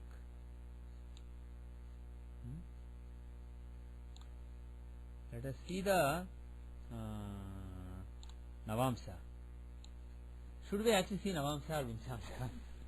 Because there was a big fight on that. So, just to give background, I'm hoping that you guys are reading Sohamsa, and not Sohamsa, I don't write down Sohamsa anymore, I was done from it. But I hope you are tracking all the traffic that's going on the Yahoo groups. Basically, I sent this article on the Ishtadevata. Parashara said, depending on the 12th house from Karakamsa, depending on the influence on that, Sun, Moon, Jupiter, he said Sun is Shiva, Moon is Gauri, Jupiter is Sadashiva, Mercury or Saturn is Vishnu. But if Saturn is in an evil sign, it is Durga or some tamasic devatas, and Rahu is Durga and other tamasic devatas. Like that, he basically gave a list. Ketu is Ganesha, Mars is Skanda. He gave a list of devatas to see from the 12th from Karakamsa. And in tradition, all this while we have been doing what we have been taught by tradition, and what we have been doing is Amsa means Navamsa. So Karakamsa means Karakas Amsa. By default, if you don't specify anything, Karakas Navamsa. So we go to the Navamsa, we take the 12th from Atmakarka, we see the influence, and then we say. And that too, we have this, instead of sticking to Parashara's list, we basically have other lists like Sun shows Rama, Moon shows Krishna, Mars shows Narasimha, like that. Basically Dashavasaras map to the 9 planets. And also Mahavidyas. Some people also map Mahavidyas to the planets. And they say if Mars is in the 12th, Bagramukhi, if Mercury, Tripura, like that basically, right? If the Sun, Matangi, Moon, Bhuvaneshwari. So there is a list. And just to digress into the topic of Mahavidyas, I wrote on the Yahoo group some time back about the Mahavidyas. The list given by tradition that we were following earlier is from one classic, which is not really written by a rishi, somebody a few centuries back, somebody like you and me basically, but probably a good scholar. He wrote and he basically mapped, based on his understanding, different planets to different Mahavidyas. Exactly what he had in mind, why he did the mapping, it is unclear. But once you basically see a mapping, you will start to make sense of it. You will say, oh yeah, that makes sense. The thing is, people don't fully understand what Mahavidyas are. If you ask me, the way people were prescribing, oh, you You have a problem getting a job, so pray to Tara or pray to Baglamukhi. You have litigation, pray to Baglamukhi, because Mars is litigation, Baglamukhi is Mars, so pray to Baglamukhi. This is all, if you ask me, this is all absolute nonsense, because Vidya is learning, knowledge, and Mahavidya is supreme knowledge. And in all Tantra texts, Mahavidyas are held in highest esteem, and they are seen as the deities who free you from this cycle of life and death. So basically, we are talking about deities that take you towards moksha. Deities that give you the highest learning, which takes you towards liberation. So we are not talking about knowledge that makes you fight a court war, or gives you success in career, or if you are out of job, giving you job. For that, there are so many other smaller deities. The Mahavidyas are very powerful. They help you understand what is all this Maya. Maya has so many aspects to it. You are attracted towards some things, you hate some things, you want some things, you think something are yours, you think something, you are jealous of some things, you think this is me, this is somebody else. So Maya comes in so many aspects. The Maya has got into your brain, your mind so deeply that it has so many layers to it. So my take on Mahavidya is, each Mahavidya, it basically helps you approach Maya from one direction, and then from that direction work out your way, basically master that direction, understand why that particular aspect of your personality is there, understand it fully, and then work out the whole Maya. Use that as the starting point and work out the full Maya. For example, Bhairavi is, by the way, I haven't mentioned this, according to Tantra, the planets are associated with the Dashavasaras are associated with Mahavidyas. Tantra basically equates, total Tantra equates each planet with a, sorry, not each planet, each Mahavidya with a Avatara. It basically says Rama is nothing but Tara. It's just a slightly different manifestation of Tara. Krishna is nothing but slightly different manifestation of Kali. Like that, basically it gives a list. And Parashara very clearly linked planets to Avataras. He said, Sun, you may think he's Sun giving ego, etc., Moon, Manas, etc., but they are actually slightly different manifestations of Rama, Krishna, etc. He basically looked at them as Vishnu's Amsa. So from that point of view, you can actually map planets to Mahavidyas. And when you do that, the list you get is different from what was given in tradition. Sunny is not Matangi, he is actually Tara. Sunny is Tara. Taraka Rama, basically. Sunny is also, Rama is also known as Taraka Rama, the one who makes you cross the ocean of samsara. And Krishna is associated with Kali. Moon is Kali. Mars is Bhairavi. Like that, there is a different list that I have sent to the Yahoo groups earlier. You can dig out the mails on Mahavidya. There was a big debate with Sarbani and others. You can dig up that chain and read it. So that there, my take is basically, depending on how you look at the samsara, this material world, the manifested world, you may look at it from a different angle. Depending on which angle you look at it, it seems like something. For example, if you look at it from the angle of Mars, what does Mars represent? It represents fighting ability, initiative, fight. He's a fighter, warrior. So when the warrior inside you looks at the Maya, and of course your goal, whichever Mahavidya you are worshipping, your goal is to overcome the Maya, to become one with Brahman. So when you look at that goal from the point of view of Mars, it will seem like, oh, this Maya is something that you need to fight. You will look at the Maya as something to be overcome by using force, basically fearlessly fight. Maya is something to be fearlessly fought. That is Bhairavi's approach. So if you are a Bhairavi worshipper, basically you are looking at the whole world as a Maya that needs to be fought. So you take up various challenges, you become a fighter, basically, if you are a Bhairavi worshipper. Similarly, if you look at the Maya from, let's say, the point of view of Tara. Tara is associated with Sun, according to Tantra. What is Sun? Sun is soul, right? Sun shows the soul.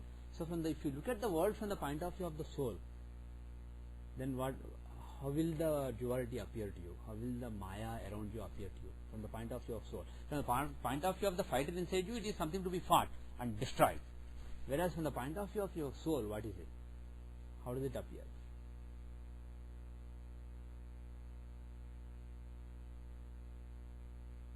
It is not really there. From the point of view of soul, soul is permanent.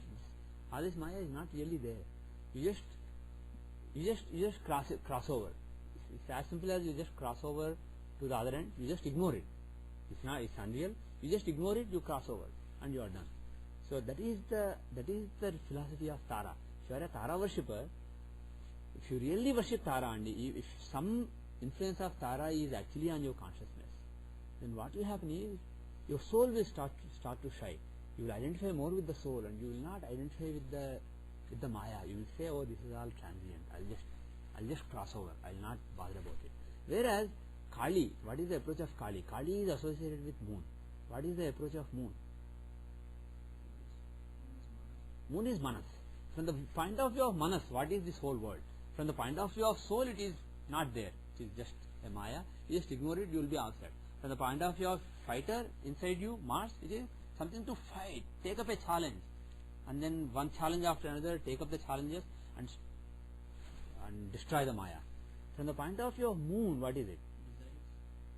It is various desires. From the point of view of Manas, it is all a temptation.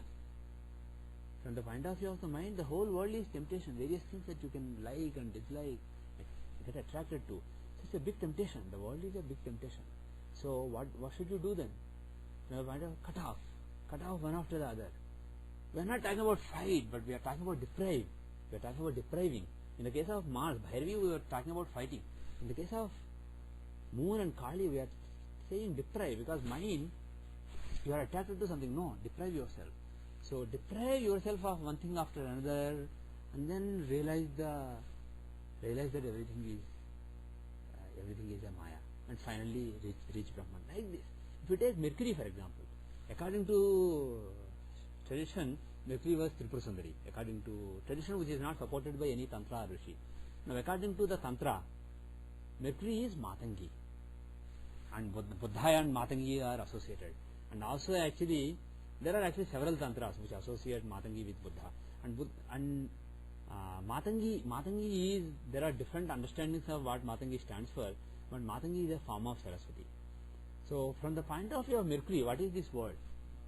Mercury is the learning ability inside you. So, understand. Okay, you say Maya is impermanent, fine. But why? What exactly is it? Why is it influencing you in a particular way? Why are you liking something? Why are you hating something? Understand it. So Maya is not something to be fought, but to be understood. Once you understand, you can overcome it. Once you understand, why am I attracted to this? My mind is thinking this way, my mind is thinking that way. You understand it and you overcome it. So the approach of Matangi is knowledge. The approach of Saraswati is learn and understand. And similarly, that was the approach of Buddha too. There are similarities. The way Buddha operated and the way Saraswati operated, there are similarities. But the thing is, Mercury will show Buddha. Like this, different planets will show different attitudes.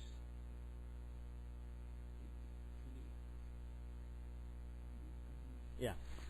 So anyway, Mahavidya, people were earlier indiscriminately looking at the 12th from Atmarga in Navamsa. They say Venus.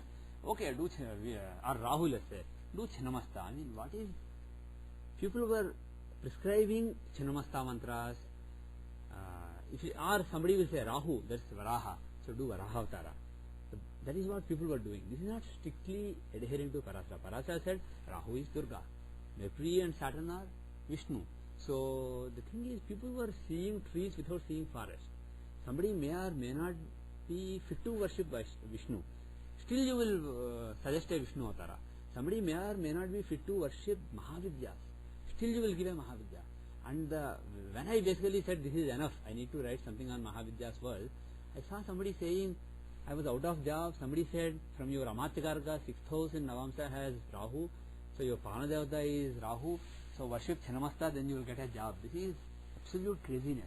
This is basically half knowledge stretched to its limit. Chinamasta, if you know what Chinamasta is her representation, of course, these representations are just symbolic, but her representation is somebody who is basically naked and who cuts off her own head, and basically she has two attendants. She is feeding with there are three streams of blood coming from the neck. The head is detached and held by the hand, and one stream going into the head, one stream going into one attendant, another stream going into another attendant. And then near her there is Rati and Manmatha. Basically there is a couple in copulation having sex. So this is the symbolism, this is the deity. So what I mean, obviously she represents something higher. Obviously this is an abstract representation of something else. And why are you worshipping her to get a job? So this is all crazy. Worshipping Channamasta, worshipping Dhumavati to get a job, to get a child, etc. This is absolutely wrong. So anyway, coming back to the Ishtadevata. So if you look at examples of great saints, like if you see Ramakrishna Paramahamsa, I had a debate with Sanjay ji long back. He said, according to his approach, the 12th from Atmakarka is Sagittarius. It has Sun in it, no other planets. So Sagittarius would be Jupiter. That would denote Vamanavtara or Tara Devi. And Rama, Sun would show also Rama. If you take Vishnu Avataras, it is Rama. So either Rama or Vamana for Sun and Jupiter, or Tara or Matangi. So he said, yeah, Tara is his Ishtadevata, because even though people are under the misunderstanding that he worshipped Kali, that Kali, particular Kali in that temple is actually called Bhavatarani, it is actually Tara, not Kali, he says. And also he said, if you ask me, Sun is there, Rama is his real Ishtadevata, because he had some experience in his childhood involving Rama. But the thing is, this person talked to Kali. He actually conversed with Kali in the nights and in the days also. He saw Kali in everything. If you see a bag, he says, oh Kali. When a cat came when he was doing puja, he will feed the prasadam to cat. They even thought of dismissing him from the job because they thought he was lunatic. So he saw Kali everywhere. And to me, the highest is when somebody came and said, all these forms, even Kali, Krishna, all these are transient. The real thing is Brahman. I will take you to Brahman. You will go to Nirvikalpa Samadhi. Come with me.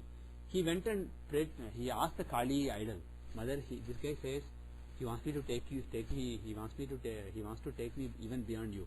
Do you think I should do that? Then basically he said that Kali told him, yes, go ahead and do it. I sent him to you. I want you to experience it. Go. So like this, even to experience the Brahman, he is asking Kali's permission. For him, everything is Kali. So anybody tells you Kali is not Ishtadevata because of the formulas they use, they are basically doing something wrong. For me? Yeah. Including sex. He didn't sleep with his wife. When somebody came and gave him a nice shalwa, what is it called? Shawl. He basically said, he looked at it and he basically threw it in Ganges. He said, this is made of nice cloth, this is expensive. The other one is not expensive. But this is Brahman, this is also Brahman. But I will be attracted to this because this is more expensive. My mind will think this is more expensive. This will actually corrupt my mind. He threw it in Ganges. He said, this is not right. And there were times when he took money and stone and said, money is stone, stone is money. Money is stone, stone is money. He just threw them in Ganges. Like that, basically, he engaged in various, and above all, the kind of penance he did, probably nobody did in the last few centuries. He basically sat in a smashan for 6 months straight. Didn't eat anything, didn't drink anything. He just sat in a smashan for 6 months with ants crawling inside his nose, his ears, and so on. If any saint deprived himself, he is one of them. So anyway, one thing is the problems with tradition. One is why Navamsa. Amsa doesn't necessarily mean Navamsa. Parasara specifically said Upasanaya Vijnanam Sadhyam Vimsati Bhagake. The knowledge of Upasana, the worship and the spiritual activities of the person is from the Vimsamsa, the D20. Parasara very specifically, he gave the key in the beginning. You see parents from D12, Upasana from D20, knowledge learning from D24, like that he gave the key. And later he basically, after giving the key, later if he says Amsa, obviously you have to take the right Amsa. You can't say, oh, for me Amsa means Navamsa. In that case, he defined all these amsas, he never used any of them anywhere in the classic. He used the word amsa so many places, but never specifically said vimshamsa, chaturvimshamsa. So did he define them uselessly? Obviously not. So my take is, the beginning chapter, the list of amsas to see for various things is the key. So later if he gives a formula which says, you see the upasana of the person from so and so house, from so and so planet, he is obviously talking about vimshamsa by amsa. So to me, Karakas amsa is not Karakas navamsa. It is Karakas vimshamsa. So take the Atmakarka in the vimshamsa and take the 12th from him. So that is my take. And I gave several examples like Swami Vivekananda, Sarada Mata, Ramakrishna Paramahansa, Ramana Maharshi. When you take all these, using the tradition, it doesn't make sense. The sadness is, things don't make sense in well-known charts where somebody actually found their Ishtavata, worshipped him or her and reached God. And for other people you are saying, well, you can worship any God and get moksha. Seriously, irrespective of your chart, you can worship any deity and get moksha. But the thing is, one deity may be more appropriate because you have a closer relationship with that deity. That deity you have done lot of sadhana in the past. So it is more appropriate for you. And we are saying, we are astrologers, we have some formulas to tell you exactly what it is. Come to me, and then your formulas don't make sense for people who achieve. Then what is the guarantee that for people who are aspiring to achieve, you are giving good advice? Maybe you are just giving normal advice, random advice. So the thing is, so my take is, you should use vimshamsa and just stick to Parasada's guidelines, because to see, if you want to be specific and say Kali, Tara, Channamasta, Smashan Tara, Smashan Kali, or this Kali, Dakshin Kali, Bhadra Kali, to give specific forms, there must be some guidelines. Different planets obviously modify in different ways, but the thing is, let's not be over ambitious. Let's not go to the trees without seeing the forest first. Let's see the tree. So the thing is, when I did that, I gave like 10 or 12 examples in that article that I sent. You can go to Jyotish writings and look at the archive. There will be like 10 or so made so far. You can see in the Jyotish writings Yahoo group.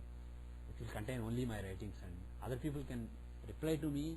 It will come to me personally that Yahoo group will contain only my postings, so that people can read my writings without other mails like in the other Yahoo group. So I created it after I was banned from Sohamsa. So anyway, you can go there and read the article. I gave a lot of examples where using this approach things make very good sense, just sticking to Parasada. So we'll do that. So sorry for the long introduction. So Vimshamsa, by the way, another thing I did was, if it is Rahu who is the Atmakarka, count in reverse. Don't count zodiacally, but count anti-zodiacally, because when you are seeing the advancement in a sign for Charkarkas, we count in reverse for Rahu. When we see Argalas of Rahu, we take the houses from Rahu in reverse. So everything is reverse for Rahu. His view of the world is reverse. Yes. When we are seeing Graha Arudha of Rahu, why don't we do this anti-zodiac? Doesn't matter. Think about it, doesn't matter. Whether you are taking the house anti-clockwise or clockwise, it's basically the same. So if you say, let's say Rahu is in Pisces, you say from Rahu, Aquarius is in the 12th house, so take 12 from Aquarius, it is Capricorn. And otherwise you can say from Rahu I'll count anti-clockwise, Aquarius is in the 12th, not in the second house, so I'll take the second house there from is Capricorn. Doesn't matter. Okay. So sometimes the counting direction matters, but not in Arudha. It's a mirror image. Okay. So Vimshamsa, who is the Atmakarka? Rahu. Rahu is the Atmakarka, and in this case, actually, is that right? Let me look at this. So we are using 8 Charkarkas. This is what Sanjay ji teaches, whereas 7 Charkarkas is started by K. N. Rao, and the other one 7 Charkarkas PK Maj with MK is started by Sanjay ji for mundane charts, non-human charts. So what I suggest is mixed 7-8 Charkarkas of Parasara. So if you do that, okay, still Rahu is Atmakarka, excellent. So there is no change. Good. So sometimes there can be a change. I recommend, this is again, you can do preferences, Alt PC, related to calculations, Charkarka calculation scheme, 7 or 8.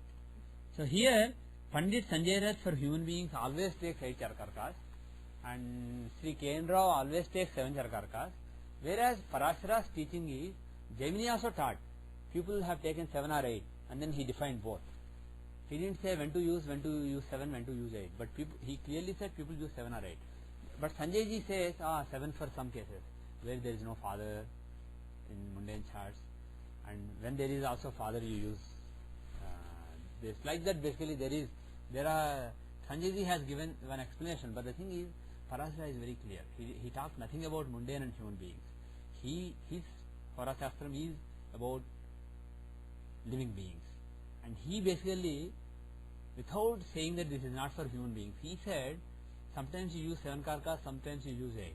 Moreover, he gave a criterion. He said if 2 planets are in the same degree, then you use 8 karkas. If not, you use 7 karkas. So there is a very explicit criterion given by Parashara. And I wrote another article on that some time back, so you can actually do some research on I think it's in the archives, you can see. Or it's on my website, vedicastrology.org/articles. If you go there, you will see the list of a few articles I wrote in the last couple of years. It's c_karka.pdf, that is the Charkarka. So, based on that my approach basically, which is a faithful interpretation of Parashara, it may or may not be perfect, but I also showed using various examples that there is a dasha called Karaka dasha defined by Parashara. When you use that, certain dashas show death well, basically 12th from Atmakarka, Navamsa. Certain dashas will show important periods in life when you become successful or powerful well. So I showed that there is also a dasha that shows these results, and it will work only if you use the right karka, 7 in some cases, 8 in some cases. So my opinion, neither K.N. Rao nor Sanjay ji is correct. Some of them are correct in some, one of them is correct in some charts and one of them is correct in other charts. So this particular option is automatically correct? It will automatically, based on the criterion given by Parashara, it will correct.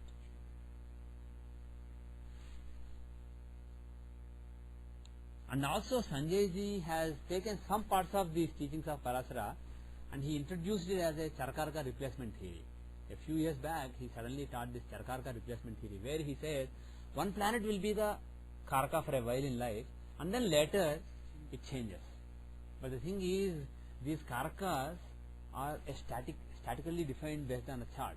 Parashara never talked about dashas and triggering these. And also some Karkas are important in deciding some basic things about you, like who is your Rishtadevata, etc. And it's not logical to say that will change during the course of life. So the way I interpret Parashara, these are statically defined at life, but some planets may not find a portfolio. It's basically like there are 7 or 8 portfolios and planets share them. And typically one planet gets one portfolio, but in some cases they may fight and one planet may get lot of portfolios. Okay, here Rahu is Atmakarka, so from Rahu you count the 12th house in anti-clockwise direction. So that is basically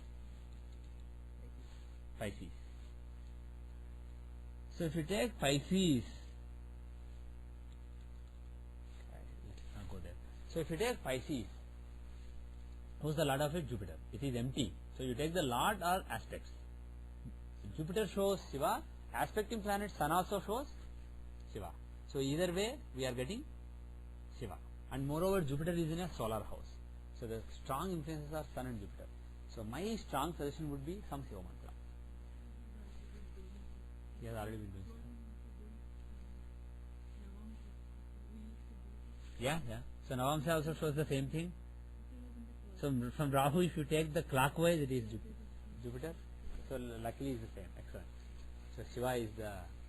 See, bottom line is, very humbly I want to say, we do all this astrology, but the thing is, Ishtadevata is something very sublime. It's not like getting a job or finding the right area of studies. These are normal things. These are things where astrology can be used. But Ishtadevata, if somebody is destined to make spiritual progress, Ishtadevata will find a person. Even if the person, Guru will find a person. Similarly, Ishtadevata will find a person. You don't have to go actively searching for them. You basically... Okay, very good. So, Ramakrishna Paramahansa was not told by an astrologer, go to Kali. He knew various devatas, he worshipped various devatas. He ended up going to a Kali temple. His brother took him to a Kali temple, he got attracted. He worshipped her, he saw her, he longed for her, he longed to see her, he saw her, she took over his life. Like that, it will just happen. If your conditioning is not dense and you are ready for some spiritual progress, Ishtadevata will find you. So don't worry too much about Ishtadevata related questions. Even if you answer incorrectly, the person will find, if the person is destined to find. Any other questions you want to see? If it also has planets in it, Yeah? do you actually take them into consideration? Yes, of course you take them into consideration. If the 12th house is occupied, take those planets and see Which one is strong? And similarly, let's say you are taking the 12th house, 12 planets in 12th house, planets occupying, aspecting 12th house and the 12th lord. Some of them are, let's say, associated with Rahu and Ketu. They will dominate. Association with Rahu and Ketu is conducive. Ketu is the karka of moksha. So association with Ketu will be beneficial. Of course, here there is nothing like that, but in general I am telling you. Which house the 12th lord is? Would that play in any kind of a role? Yes, the 12th house, 12th lord, 12 planets in 12th house, planets aspecting 12th house. These are the influences. Which house the 12th Yes, lord yes. is in? Yes. So Which house or no, not really which house. Which sign will there was a question. yeah, which sign will be important, not which house. Someone asked what if the 12th house from Karakamsa, Yeah. the Lord is itself inside in Karakamsa like that. Yeah. Okay. So what does that mean? And It may mean some things, but let's not try to. The thing is, astrologers have a tendency to. Astrologers want to know. They don't want any mystery. They want to. In general, human beings wants to know. They don't want anything unknown. So what happens is you want to convince yourself that there is something here. So what happens with astrology is we see clouds and we see patterns. But the thing is, sometimes when you see 10 charts having a particular thing, let's say you see Jupiter in a particular house in the chart of spiritual people. You see 10 charts, all the 10 have it. Then you can say maybe Jupiter is in this house, has a link to that result. But the thing is, people sometimes jump to conclusions based on one chart or two charts. I have seen this with astrologers. A lot of astrologers are very weak in research. They basically are not systematic. They jump to conclusions very easily.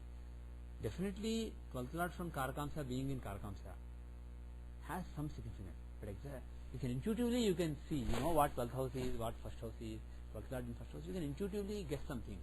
But the thing is, whether that is actually true or not, you have to validate using many examples. So let's not jump to conclusions. My suggestion is this. What I am saying is, research is perfectly fine.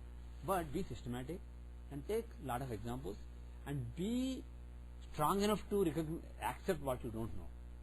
The haste to know things, the haste to declare that I know this, will result in wrong knowledge.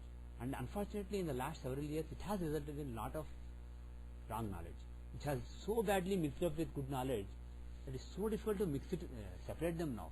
So much water has mixed in the milk that separating them is very difficult now. You have to heat it up. You can't say it's too hot now. There's no alternative. You have to heat it up to actually separate the water from the milk. So my rules are, instead of actually using your intuition, use guidelines given by Rishis. There are so many of them. When you are sticking to a guideline given by Rishi and faithfully trying to interpret it, you have a very high chance of success.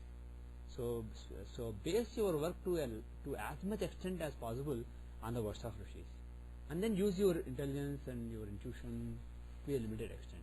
And thirdly, when you are using your intelligence and intuition, use a lot of charts and do not jump to conclusions. Any other questions? Okay, so we'll end the class today. We'll continue the discussion on padas in the next class, and we'll see another example. Om Loka Samasta Sukhino Bhavantu Sarve Dharmika Jana Sukhino Bhavantu Yavad Bhumandale Sanadana Dharmo Vardhatu Visheshatah Bhartakhande. Om Sarvam Shri Krishnarpanamastu. Om Shanti Shanti Shanti.